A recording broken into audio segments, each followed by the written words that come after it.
This Week in Richmond is made possible in part by Dignity Memorial, caring for our communities with a network of funeral homes and cemeteries in Virginia and throughout North America. More information about Dignity Memorial's providers is online at dignitymemorial.com. Alpha Natural Resources, an energy company dedicated to respecting the land. Alpha Natural Resources, we power the world through the energy of our people. Haley Buick GMC, the place for a new Verano or Terrain Denali, in Richmond and online at haleybuickgmc.com. Everywhere there are lighting poles, there's one more opportunity to save money. Intelligent Illuminations provides cost-effective wireless lighting solutions for roadway or area outdoor lights.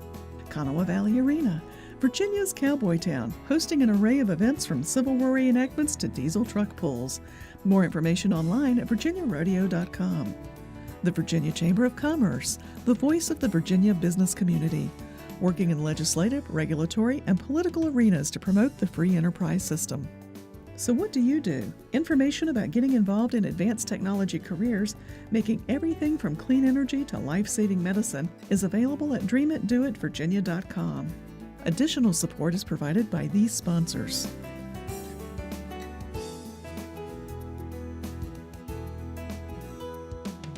And by the members of Virginia's public television stations. Thank you.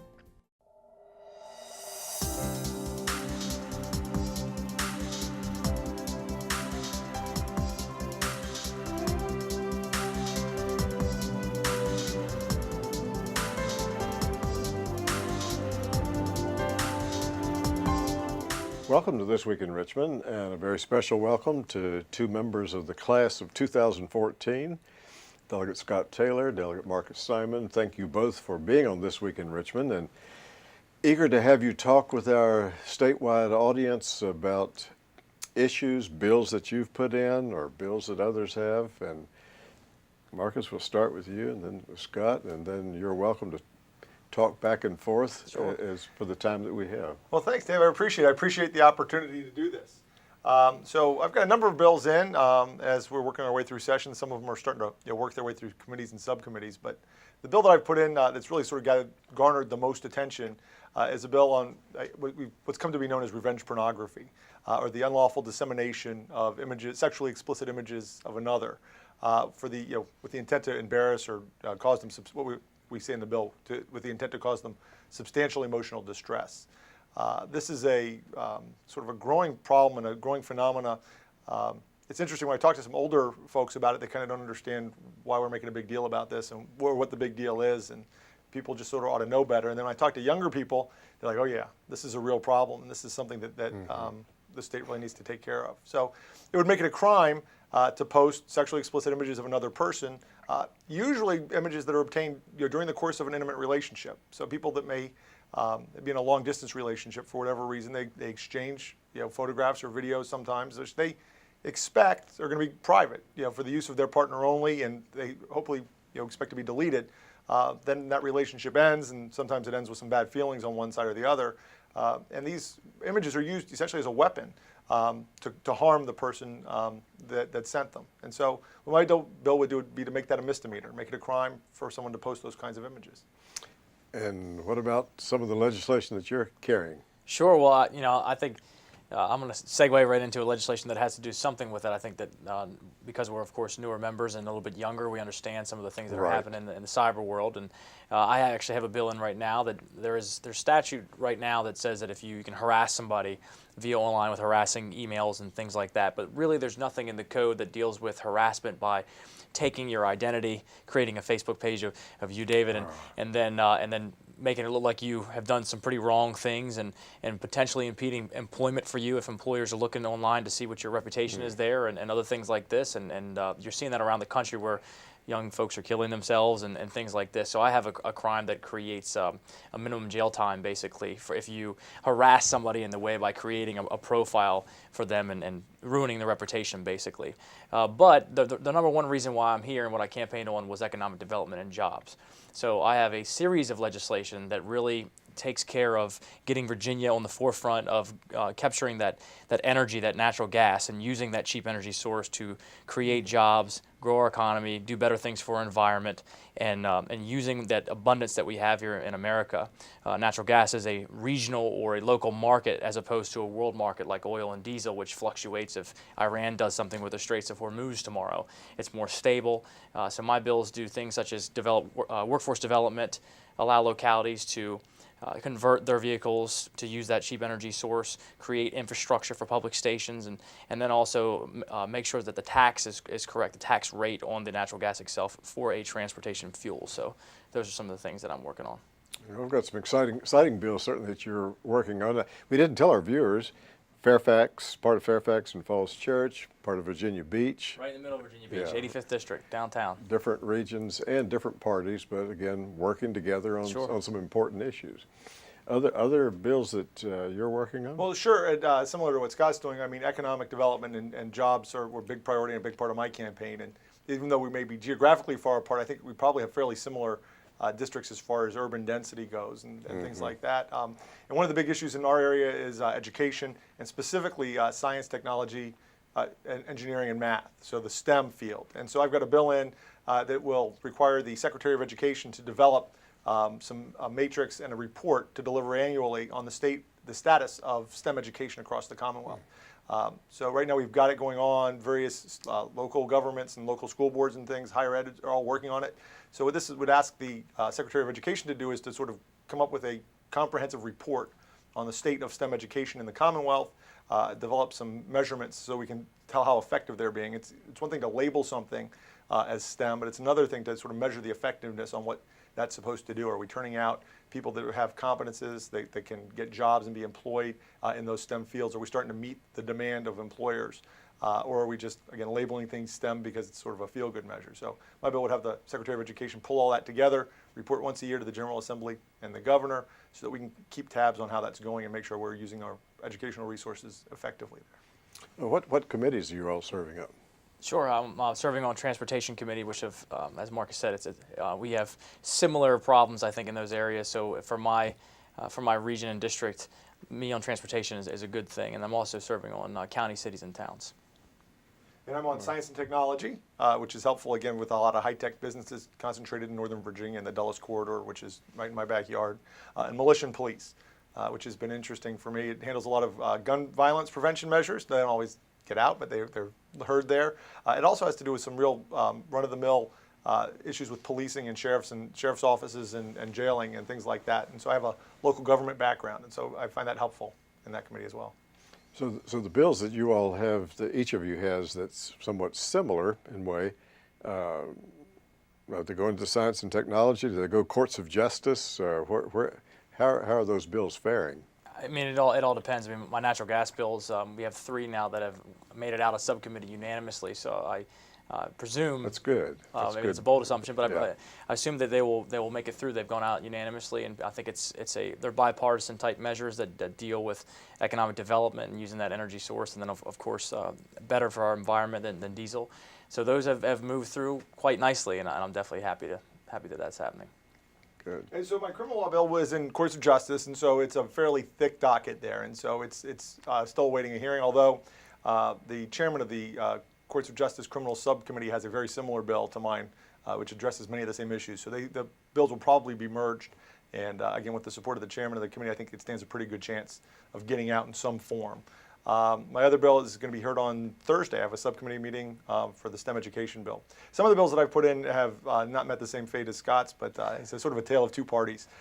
When you're one of 33 Democrats in a House of 100, you win some, you lose some. What's been your biggest surprise in the short time that you've been here in the General Assembly? You came with a great deal of experience, but what's been the thing that stood out the most that you didn't really expect to see happening? For me, and I've said this before, right off the get-go, and Marcus and I had our training in November and then another training session in January before the session started, but I was just surprised and pleasantly surprised at how helpful Legislative Services was. They've been over backwards to make sure that we're successful here and help us get up to speed on the knowledge, and then also just the bipartisan effort to make sure that everybody's comfortable here. People have reached out, whether they're Republican or Democrat, to be more than helpful to help us be successful here, and that's something that I didn't expect, but I'm certainly happy for, and I'm looking forward to working with Marcus and the other side, and because I believe that we have a lot more in common than we have apart, and that's how I think we should move forward. Yeah, I would echo a little bit of what Scott said. I've had no problem co-patroning Republican bills. They're happy to work with me and take our assistance where we can. Some issues are going to be more wedge issues than others, but most of the work we do is bipartisan. The other thing is just how much time this all takes. It's everybody warns you about how busy you're going to be and how long and how full your days are going to be, but until you actually get down here and realize that starting about 7:30 in the morning and going until sometimes 10:30, 11 o'clock at night, and there's no break. In fact, things overlap and you've got appointments you got to miss, and it's a lot of work. It's a lot of hard work. But as I was telling some constituents in my office today, I volunteered for this job. Nobody made me do it, and so I signed up for the work, and I'm happy to do it. What's the best way that you found already for your constituents to contact you? Because it's probably going to be true for other legislators as well. Well, we definitely pride ourselves on being out there, getting our message out there, and then of course the same thing, receiving messages. But I've had constituents contact me over Twitter, over Facebook, email, phone, in person, and we welcome that. In fact, I'm happy to see constituents at the door and happy to talk to them. But whether it's back when I'm home on the weekend, because I do go home on the weekend and talk to them, or it's here in session, we've gotten message over Twitter, Facebook, phone call, email, in person, and I love it. I love all the feedback and questioning. That's great. Yeah, I think Scott's exactly right. The other thing is personalize your message. I would sort of say the other way. What's not really effective, or the least effective, are some of these mass emails that we get that have the same subject line and the same body text. There's only so much intake and input that you can take, and so you've got to kind of rank how it goes. And so if there's an issue that you really care passionately about, take a little bit of extra time, put a little extra effort into making sure it's personal and it's really clear that this is your words, your thoughts, and your feelings, and that you've spent the time to do that, however you do it. Whether it's with a well-worded email, that's fine. Whether it's a Facebook message, a Twitter direct message, or again, coming down to see somebody in person. Obviously, you've taken the time to get here from Falls Church. But make sure that it's tied to you, and you understand. Help me understand why it's important to you personally, and you'll get the most attention. When we do our second edition of the Red Book, we'll have more of your information in, and we're going to have a page of tips that we haven't run recently, and we revised it. And I put an extra tip in, said if you're sending an email, in the subject lines, say your name, your address, and I'm a constituent, because that really will help the staff, because you don't have that much staff, but the staff as they're reading it, or you all as you read it, to say, oh, okay, this is someone from Virginia Beach. This is very important. This is someone from Falls Church or the part of Fairfax. So, well, thank the two of you for starting this show this week in Richmond. Look forward to talking with you more as the session convenes, and hope it goes well for you and for the issues that you're working on. Well, thank you for having us. We're happy to be here. Yeah, thanks, Dave. Yeah, thank you.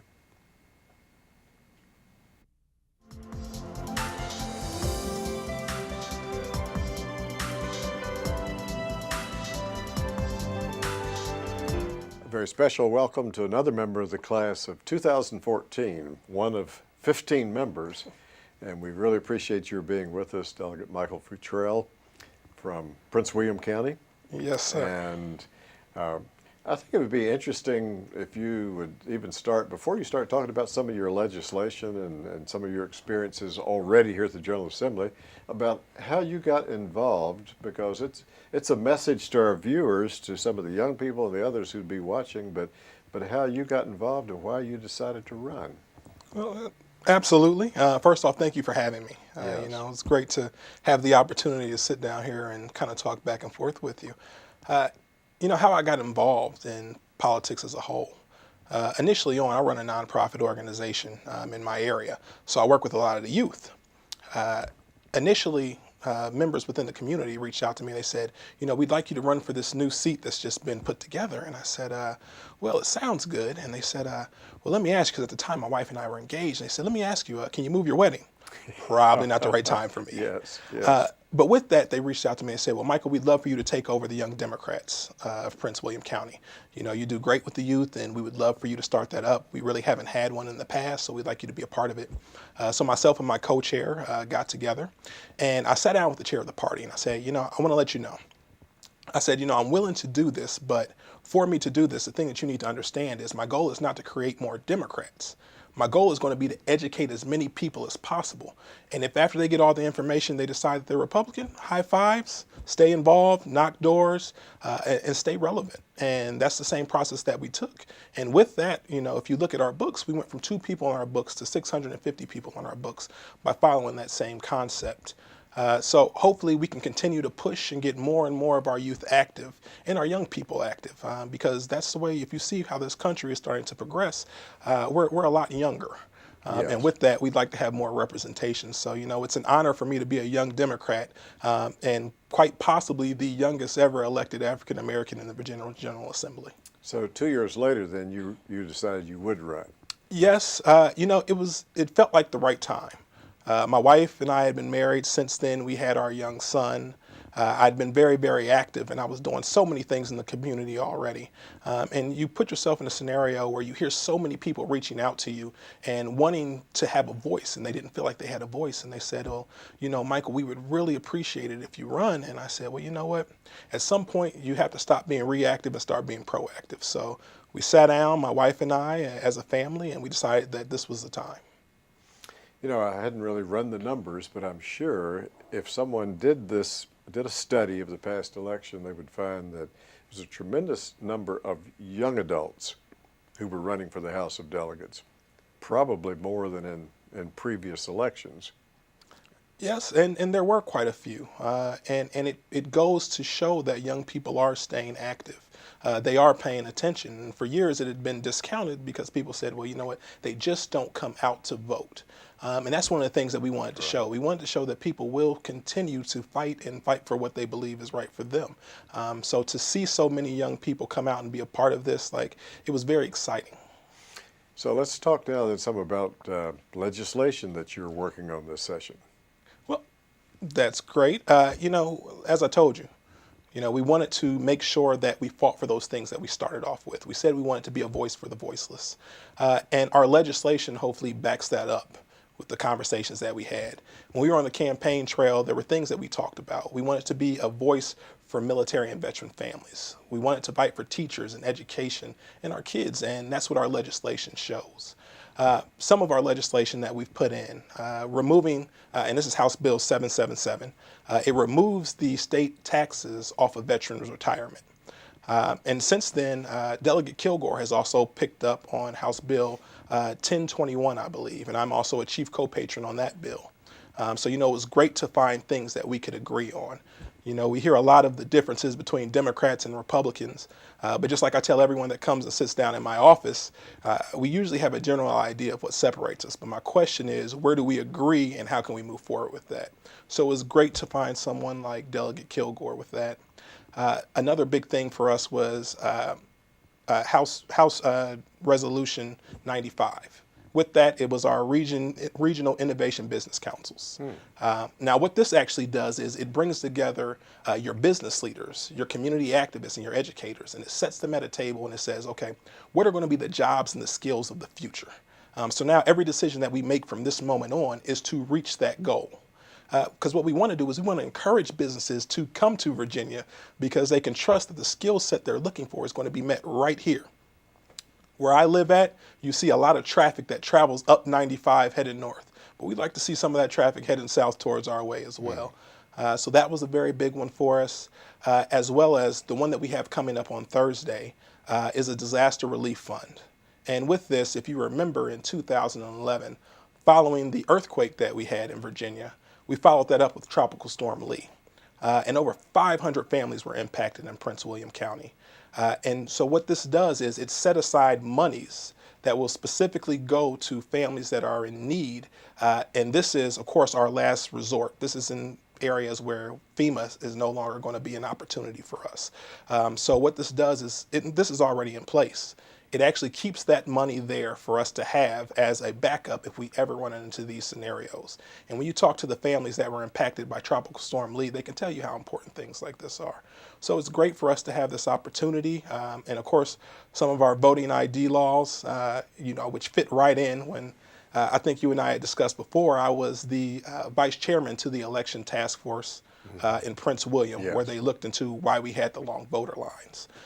So it made sense for me to be able to have an opportunity to put some of those bills in, because these are things that definitely impacted House District 2. You know, I just happened to be sitting in the room when you presented your bill on the emergency fund. And I think what I heard is the money comes from individuals or corporations. So one of the questions that legislators would ask, and we're asking you about whether it has any fiscal impact, whether it takes taxpayer dollars. So it's a rather unique fund as it was being presented. Right, right. And this is not something that fiscally impact us, because as we stated, this is money that's coming from individual donors, grants, and things of that nature. So it's no state money that we're using here. This is money that's specifically donated to be able to assist with disaster relief. It's not any money that the state has to give us.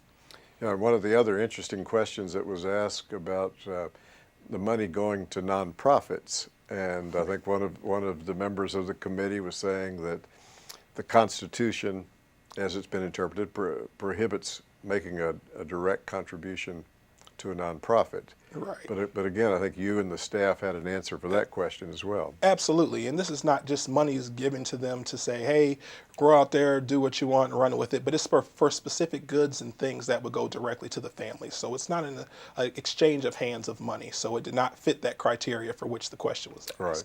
Well, Justin, probably the last 2 years, that question has arisen here at the General Assembly. And I think part of the answer, too, is if it's by contract for certain services, then it doesn't violate the Constitution. So it's not just giving to the nonprofit to help them pay their rent or pay their bills or whatever. Exactly. And any monies that are not utilized for that process, they come right back to the fund. So it's not a scenario where we're losing out on anything. This is only to assist us and help these families in this time of need. Well, in the short time you've been here, what's been your biggest surprise? My biggest surprise I'll say two. One is how helpful everyone is. We hear a lot about, Democrats, Republicans, but as a whole, I can't think of anyone that I couldn't walk up to and ask a specific question. That doesn't mean that we have to be on the same side, but it is great to be able to say, okay, well, let me ask you, what are your thoughts on this? And everybody's been very forthcoming with that. We do a lot of back and forth about what separates us. But as I said, especially throughout the campaign, there's much more that actually brings us together than actually separates us. That's been number one. And number two has definitely been how busy a consistent day is. There's really not a lot of free time. It's from one meeting to the other. And if you have a moment of freedom, you probably should look at your calendar again, because there's probably some place that you need to be. That's why we appreciate the time that you and your colleagues gave even today, because it was a very long day and a long time in the House floor. So we appreciate your being here on the program. What committees did the Speaker appoint you to? I have some great committees. I have the longest serving committee on P&E, as well as I received a money committee of finance. So it's great to have that opportunity. And again, the things that I've learned just even in the short time that we've been there have been amazing. Now, the viewers might be interested in your comment about the longest serving committee too. Tell them what you mean by that. Well, this is the committee that has been consistent from beginning to end. And that's probably the most humbling thing about this. Even when we start talking about the committees, when we start talking about the General Assembly, at our swearing in, I was sitting there and I was looking around the room, and we brought about 80 people out. And there were so many people, and you could see what it meant to them. And I sit in seat number 1 in the General Assembly. I'm at the very beginning, and I was looking around one day, and it was just amazing to see and to think that, a young man who was raised by a single father, who went to work in a suit, came home and put on a janitor's outfit and went to clean an orphanage with them, now sits in the Virginia General Assembly, the house designed by Thomas Jefferson. A time, especially we're talking about a time frame where I may not have even been considered a full person at the time of its conception. But now I'm one of the youngest serving African-American members ever in the history of the Virginia General Assembly. And to be a part of P&E and just to be a part of the Assembly as a whole, it's a very humbling experience. And I'm very grateful that the people believed in me enough to have me here today. Well, thank you very much too for being on This Week in Richmond, and we'll let our viewers know you're already picking up the acronyms as people do here, but it's privileges and elections. Right. Now, some of our viewers may say P&E. Now, what committee is that? Privileges and elections. Elections. The longest Yes. existing committee in the legislature. Delegate Futrell, we really appreciate your being on This Week in Richmond. And we encourage viewers to get in contact with their delegate and with their senator so that they can help make their voices heard. And I'm sure you're hearing from constituents hourly. And so we thank you for being on this program, and we look forward to talking with you again in the near future. Absolutely. Again, I thank you very much for having me, and I encourage everyone to reach out to us as much as possible. My goal is to be the most accessible delegate that there is in the House. Thank you.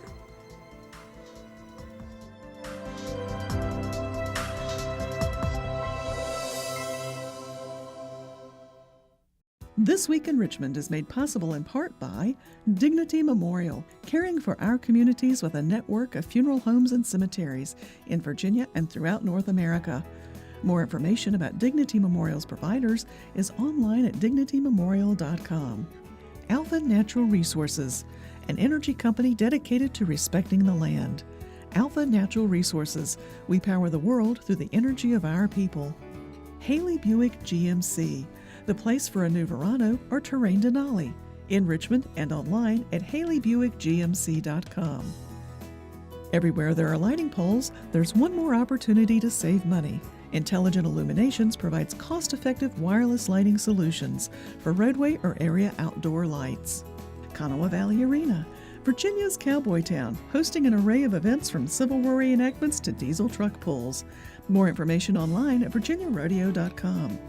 The Virginia Chamber of Commerce, the voice of the Virginia business community, working in legislative, regulatory, and political arenas to promote the free enterprise system. So what do you do? Information about getting involved in advanced technology careers, making everything from clean energy to life-saving medicine, is available at dreamitdoitvirginia.com. Additional support is provided by these sponsors.